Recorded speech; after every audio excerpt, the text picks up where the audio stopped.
Today I'm crafting my stash with lemons, donuts, and snow cones. Welcome to the Chic Show. Today's playlist is hosted by Sunflower Tasha DIYs, DIY with Aria, and Joanna's DIY Life. Be sure and check out their channels and the playlists in the description box below. First project, I'm using this canvas bag that I got from the Target Dollar Spot for $3. I'm also using the IOD letterpress stamp set. I saw this bag on some website, and I don't even remember where it was, but I thought I have to make myself one of those. So I'm using my letters, and I'm first putting on the word searching, and I'm going to stamp that at the top of the bag.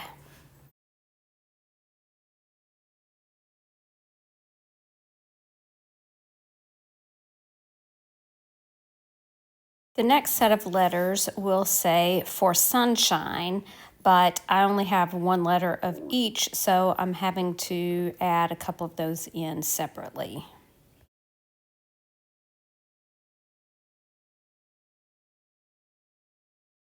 And the third set of words is for donuts.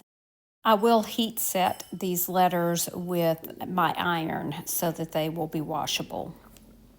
I wanted to add a little tag, so I decided to do a paint pour, and I'm going to be using an oyster shell for the tag. Picked out a couple of shades of blue as well as white, and I'm going to be mixing a little bit of this pouring medium from Dollar Tree with each one.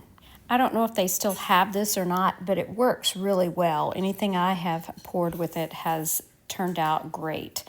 So I'm mixing these together, and then I have this oyster shell set up in a cup. It's one of those cups that has a little cup inside of it from Dollar Tree, and this was perfect for this project. And I'm just pouring in each of the paints, and then I'm going to kind of swirl it around so that it covers each part of the oyster shell. And you could leave it just like this, but I decided to go ahead and make some swirls through it to make it a little more interesting. When I get it like I want it, I do set it aside to dry overnight. It does take a good bit of time for it to completely dry. The next day I used some jute twine to tie it onto my bag, and then I decided I wanted to go around the edges with a gold paint pen. I should have done this before I tied it on, but I just went around the edges. This is a gold paint pen from Walmart. I think it just finishes it off nicely.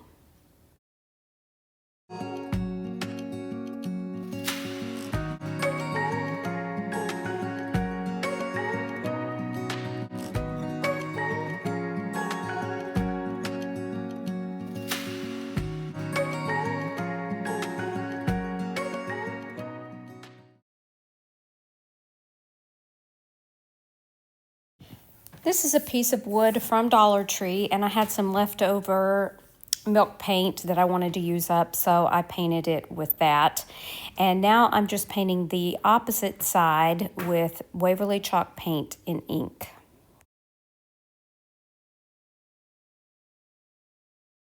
Once the paint is dry, I'm taking a candle and rubbing it over the surface as well as around the edges.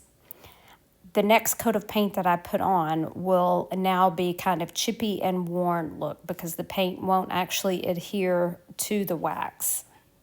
Now I'll apply a coat of plaster chalk paint by Waverly. And I'm not going for full coverage here. I do want this to look chippy, and the wax will help with that, as well as not applying a full coat. Using my finger sander, I'll sand around the edges where I know I have applied that wax, and then across the surface area as well.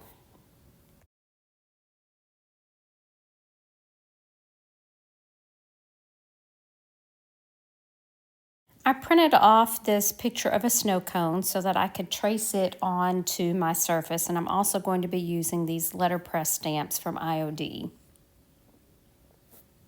Summer wouldn't be summer without a snow cone, or as we call it in South Louisiana, a snowball.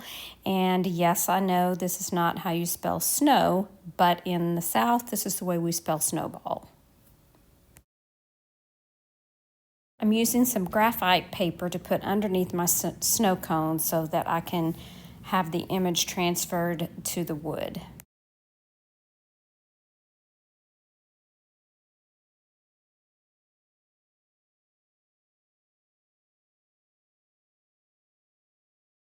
Now using Snow White by Waverly, I'm going to paint in the cup area and also the spoon.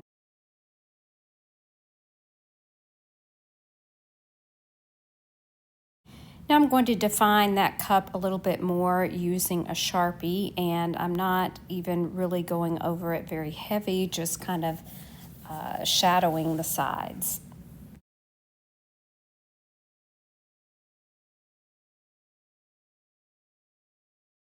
I outlined the icy area as well, and what I didn't show here is I applied a coat of Mod Podge, and then I used some fine glitter to make a rainbow snowball.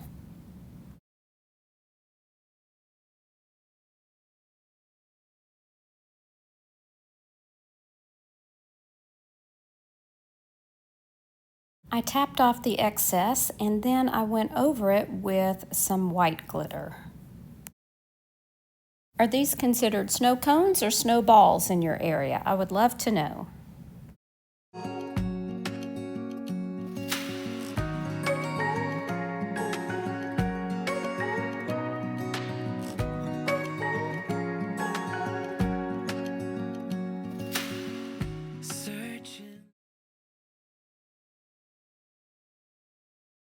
Thrifted this paper plate holder for $2.99.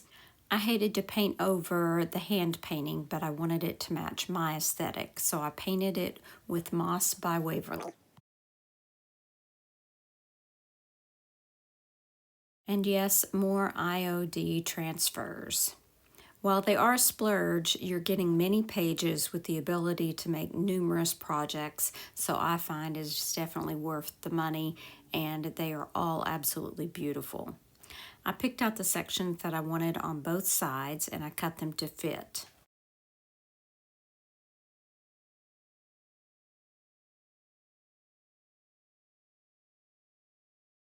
Once they're transferred, it's always a good idea to go back and rub them down with that backing paper just to burnish them and make sure everything is down and it won't peel off. Then I continued with the other side of the paper plate holder.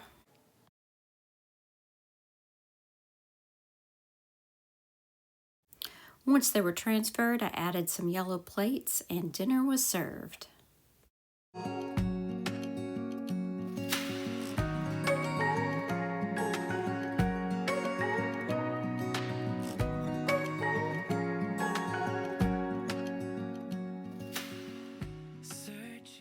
I want to remind you to check out my website, lachicshop.com, and you can also find me on Instagram and Facebook. I would love for you to come over there and visit with me.